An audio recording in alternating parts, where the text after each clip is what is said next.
another edition of Survival Warehouse Library. I'm John Melandrid, and our sponsor is survivalwarehouse.com. Without our sponsor, these videos would not be made. What we're going to do is talk about hydrogen peroxide. Hydrogen peroxide is in most homes, and there is many different types of usages for this. Now, instead of just holding up a bottle of hydrogen peroxide and talking about it, I've actually decided to make this YouTube video a slideshow video, and I'll narrate and show you the different usages. Hydrogen peroxide is widely used as mild acid. It is present in fresh fruits and vegetables. Peroxide. The plants synthesize hydrogen peroxide during photosynthesis, so all fresh fruits and vegetables contain it. According to Richard Wilhelm, pioneer in promoting hydrogen peroxide, and have revealed that it can also be used for several ailments, including bacterial related mental illnesses to even polio. Hydrogen peroxide is used as an antiseptic, and that's where we're going to actually focus our research on, is the 3% that you have in your cupboard. You know, hydrogen peroxide has been approved by the Food and Drug Administration, the FDA even, as mouthwash. All skin-related infections such as, cold sores, insect bites, pimples, burns, and so on can be healed by using hydrogen peroxide. Hydrogen peroxide is used in the treatment of arthritis even. It's also, many home remedies, even cold and flu and airborne disease. But there are so many different usages for it. Did you know that the Amish started using hydrogen peroxide in agriculture? I mean, it's incredible to use this. I call it the little fizzer because you can get rid of many bugs on your plants by doing it. And at that small of a concentration, it doesn't actually hurt the plant. It actually helps the plant. Any runoff goes into the soil and actually oxygenates the soil. If, for instance, you had a hydroponic system, I would use hydrogen peroxide. Even though it dissipates fast, it gives the root structure a kind of a boost in oxygen. So for the plants themselves, it is extremely beneficial. And I recommend it highly. But there are so many different things that you can use this for. You can use it as an alternative for bleach, for instance. You add 1 cup of peroxide to white clothes in your laundry to help whiten them.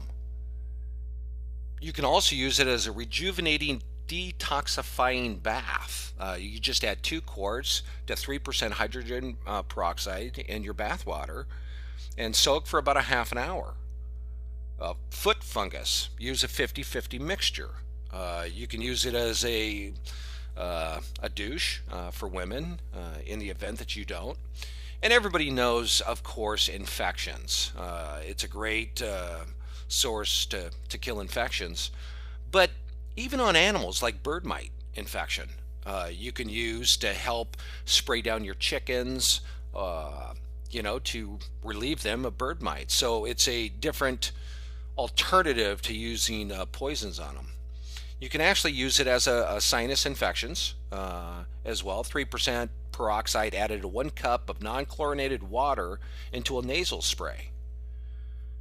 Wound care is what everybody associates it with, but there are so many more different things that you can use it. For instance, a lot of your toothpaste and mouthwash now contain hydrogen peroxide.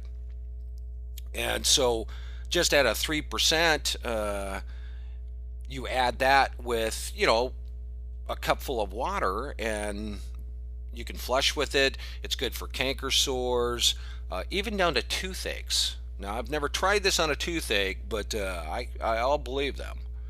But mouthwash is one of the best. Toothpaste, of course, you just add a little bit of baking soda, and there you go. Also, you can use it for hair lightening. I don't know if a lot of people knew that, but 3% peroxide with a 50-50 spray solution on your wet hair after the shower, and just comb it in, and it'll actually create a burnt blonde hair. So it's great for a highlighter. Also, contact lenses. You don't want to add it straight, of course, but it does help, your contact lenses for keeping them clean. But it's a sanitizer. It's a disinfecting cleaner. I mean, that's why it's so fantastic. But it also kills germs on your counter. Now, I don't like using anything, that's going to leave a residue or a poisonous solution. So, on your tabletops, it'll kill germs uh, simply by just taking a rag and wiping down your counters with it. There's, you know, even glass, if you want to use it as a glass cleaner. In the dishwasher, now if you add 2 ounces of 3% hydrogen peroxide to your regular washing formula, it's great for your dishes. In your bathroom, of course, use a 50-50 mix of 3% hydrogen peroxide. And what's great is it won't actually harm your septic system like bleach or some of the disinfectants.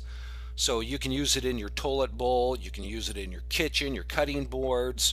Uh, of course, you can use vinegar as well, but we're talking about hydrogen peroxide. So, it's a cheap, effective way of doing it. One of the things I find very interesting is a vegetable soak. And that's important because so many times I've heard about lettuce or spinach or something that has had bacterias.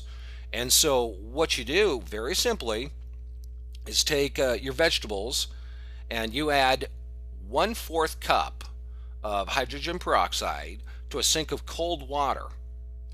And you let it sit in there for 20 minutes. Even down to, like cucumbers or anything, you can actually soak in there. Dry them off, refrigerate them. This also prolongs the freshness. So that's extremely interesting for prolonging.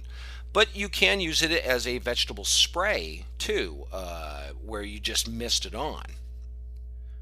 Now, another important thing is you always hear about bacteria on meats, and nobody wants to take and wash their meats with soap and water. Rinsing it off, doesn't necessarily does anything. And so you can actually mist your meat with hydrogen peroxide to sanitize it, and then just rinse it off before you're cooking it. And so, that's something to consider. Leftover tough salad. Of course, if it's leftovers, you want to help keep it sterilized. A lot of people don't realize, too, that it's a marinade. Place meat, fish, poultry in a casserole dish. Avoid using aluminum, by the way. Cover with a diluted solution of equal parts of water and hydrogen peroxide, and place loosely covered in the refrigerator for a half an hour, and then rinse it off. You'll be surprised. Try it out. Another great thing is mold. For biohazards, the toxic mold and stuff like that, it's a great cleanser for that. You can also put it in humidifiers, by the way. Use 1 pint, 3% hydrogen peroxide to a gallon of water. And it can also help sterilize the air and get rid of the bacteria in the air. A lot of people don't realize this, but because it's a tough oxygenator, basically, it's a light acid, it can remove stains in your laundry. So you can actually use it as a stain remover. 3% hydrogen peroxide is the best stain lifting if used fairly soon. Although blood stains or stuff that's days old, it's not going to work as well. Keep that in mind. Also, anytime you wash any laundry, of course, especially socks, because there's so much bacteria on socks that I highly recommend it.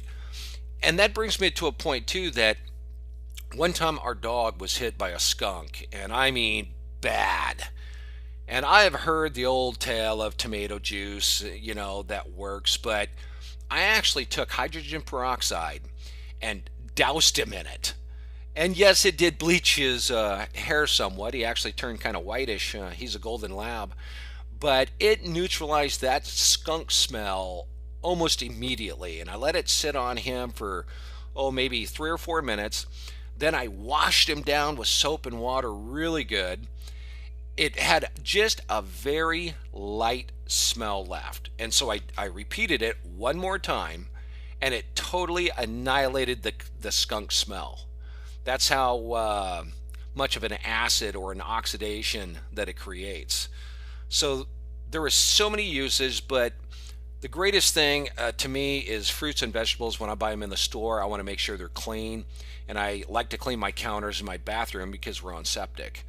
So those are some of the uses. I hope it helps. I hope you use them. Give me some feedback with things that you have tried out, and we can add those to the list. I'm also going to post this on pioneerliving.net as well.